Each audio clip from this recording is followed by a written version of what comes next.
Hi everyone, and welcome back to another Pokemon Challenge video. For today's video, we are going to see if I can beat Pokemon Sapphire with just one Poochyena. As you may know for the rules, there are no items used in battle. We can only battle with our one Poochyena. There will be no hacks or glitches. And finally, we can use HM Pokemon, but only outside of battle. And in this case, we will need to have one to take on the 7th gym. But I will just toss Pokeballs on its turn or something to make it as fair as possible.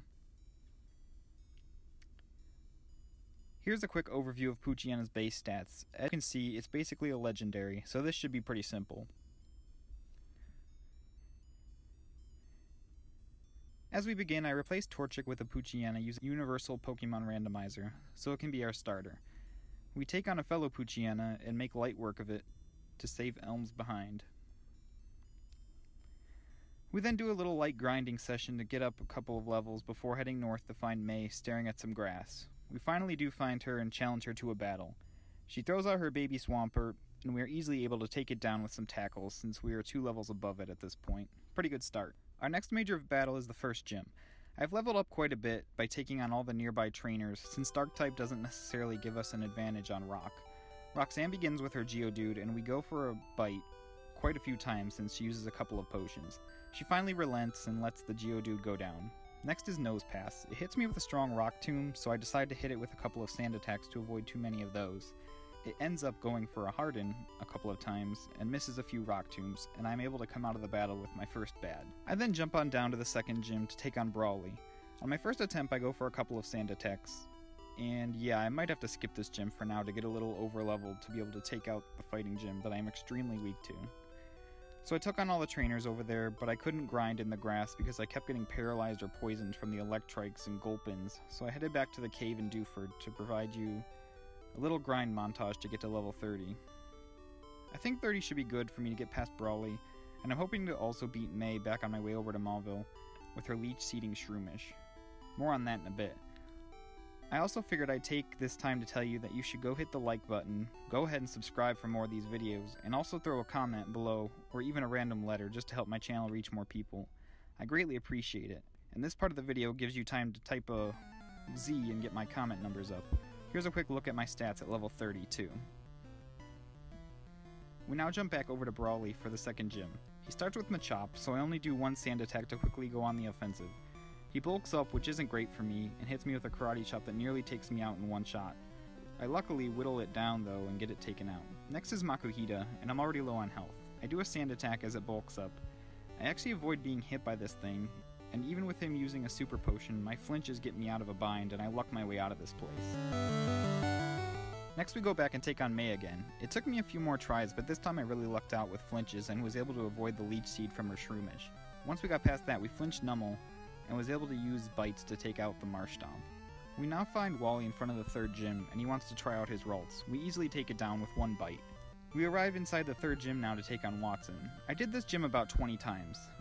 This run I'm showing was pure luck. Usually the Magnemite would end up paralyzing me, but I got a crit this time around, and got it down in one crunch. Oh yeah, forgot to mention I grinded up to level 42 so I could get to Crunch, and stand a chance in this battle. Voltorb was always easy. It self-destructed a couple of times in other attempts, but here we make it out easy. We luckily got to use our berry to clear up the paralysis on Magneton, and got another crit, so instead of 4 or 5 crunches, we only needed 2. This win was absolute luck, but I'll take it. I then go up to Mount Chimney and face off with Maxie. He starts off with Mightyena, which immediately lowers my attack. I get to take it out with 2 takedowns, so not too bad. Next is Golbat. He wastes 2 super potions, but we just keep on crunching until it's gone. Finally Sharpedo, which wasn't too bad. Even though it's a dark type, Crunch does over half with my high leveling, so just 2 crunches finishes the battle. We now come down to the 4th gym to take on Flannery. She has 2 Slugma and a Torkoal that were too easy for us. We are now a little over leveled, but after struggling on some of our previous battles, I'll take it at this point. We then head back towards home and stop in Petalburg to take on the 5th gym, which is your dad, Norm. He has 2 Slackings and a Vigoroth. My first attempt I tried to sand attack the second Slacking, but quickly realized that one just keeps trying to go for Focus Punch, so I just need to keep attacking to make sure it doesn't hit. On my final try, there was a close call with the Slash from Vigoroth, but that could have critted and finished the battle, but luckily it didn't, so we're able to finish this up. After a lot of traveling and a relatively easy Weather Institute, we have another rival battle with May. She starts with Shroomish, which immediately effect spores me to poison me, and we're instantly on a timer with no way to heal it in battle. Luckily, Shroomish and Numel go down easy. Marshtomp hits me with a pretty strong mud shot and slows me down. I luckily still outspeed to finish it with a crunch. For being above level 50 though, you can really see how bad Poochyena is against a real Pokemon, and Marshtomp isn't that great. The 6th gym, Winona, was a big problem. I did this gym at least a dozen times. I spent hours grinding and caught a bunch of Zigzagoons for the small chance of them picking up a rare candy. All of this, and I had to get all the way to level 69 to defeat her. This battle I'm showing you looks like it was relatively simple, but that Skarmory gave me so many problems. I lost this battle from it so many times. Finally at 69, I could eat up all the hits and even an Earthquake from the final Altaria. I hope I'm not too overleveled for a matchup I'm more suited for. The 7th gym unfortunately didn't go the way I planned. It would have been easy regardless with the typing matchup, but they kept attacking my Zigzagoons. I'm sorry I couldn't think of a better way to do this, but I think we all can see that I would have won this regardless of who they attacked. Even with Lunatone stalling with Hyper Potions, they both ended up going down from 1 crunch each. After all the Kyogre nonsense that doesn't really matter for this, I took on Wallace at level 73. He basically wiped the floor with me, so it was back to grinding. I had to get all the way to level 86 to beat this guy. If this isn't a testament to how bad Poochyena is, I don't know what is. But we easily took down Lovedisc and Celio. Seaking kept setting up with Rain Dance for it and Milotic to take me down with water moves. In this run I finally got Milotic in a recovery loop until I was able to finally get a crit with Facade. I tried every combination of moves on this guy and finally this worked. The Elite Four should be fun. I think I'll end up at level 100 just to do it. We run into Wally at the end of Victory Road. I kind of forgot about this battle, so the beginning is cut a little weird. I'm sorry about that. Anyways, he starts with Altaria and Dragon Dances, but to basically no avail. Then on to Delcatty, who stings me, but luckily only really has Feint Attack, which does nothing to me. Magneton almost confused me, but I was able to get past it. Then Roselia toxics me, so we're on the timer again. Luckily I took it down, and I'm super effective on Gardevoir, so we escaped this battle. We finally begin the Elite Four at level 98. Sydney begins with a Mightyena, and my attack is down right away, so I need to use special moves. This whole team is basically dark types, so I assume using Crunch and Bite won't work too well. I was able to work my way through Mightyena and Shiftry with some crunches, Cacturn and Sharpedo, and then finally Absol. Most only took 2 crunches and no big hits this time around, so it was relatively smooth sailing. Next up is Phoebe with her ghost types. Should be very favorable. Dusclops and Banette go down to 1 crunch. Third is Sableye. It goes for an Attract, so I miss a few attacks. They hit me with a Shadow Ball, but Bite does to finally take it down. The next Banette takes just 1 bite, and the final Dusclops is level 51, so I went for a crunch just in case. We're on to the 3rd Elite Four member, Glacia. I did this battle a few times, but finally got some luck on this try. She starts with Glalie, and I went for Bite, and it did enough to take it down in 2. I decided to try to use Bites to not get it low enough for them to heal, but also there's a chance for flinching with the Bite.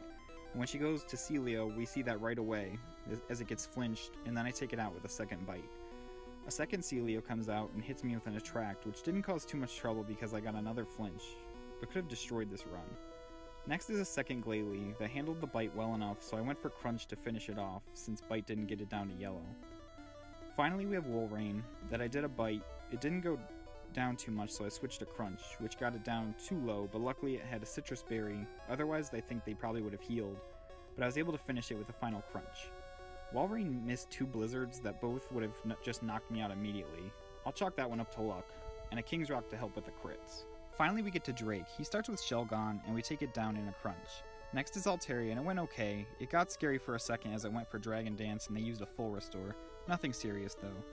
Flygon number 1, we got lucky with a critical crunch. The next one handled a crunch and hit me with a flamethrower, but went down to a second crunch. Finally was Salamence. It looked menacing, but a crit crunch took this down too. Not a bad fight to finish off the Elite Four. We finally get to Champion Steven. Let me just begin by saying, I think I did this battle close to 100 times. I'm going to say right here, I don't think it's possible to win this one with 1 Poochyena. I had to get the exact right run on every single Pokemon to be able to win this. You'll see I save state like 50 times between Pokemon. Sorry about the cursor showing up, by the way. But it did finally finish it off. I don't think I could have won this straight up. Having the absolutely perfect luck was the only way I could win. I don't think I could get by Aggron without missing a lot and lucky crits. We do finish it off, but it doesn't feel great. I guess I could have went a different route with moveset and such, but man, this was possibly my longest run to put together. training to level 99 just to get this done. I did enjoy most of this run though, and I hope you did too. I may try a little easier of one after this, but let me know what you would like to see. Please comment anything below, and hit the like if you can at least appreciate the effort this took. I'll see you all in the next one.